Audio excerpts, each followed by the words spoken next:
Okay, class, pencils out. It's time for our lesson. Oh my god, I forgot my pencil.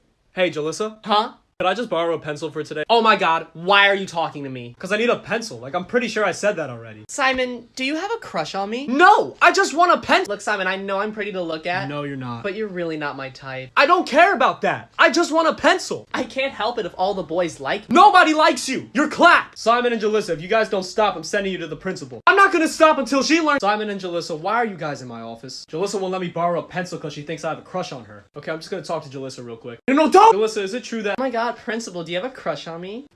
I have a wife? Hasn't stopped me before. 911, I'm being harassed?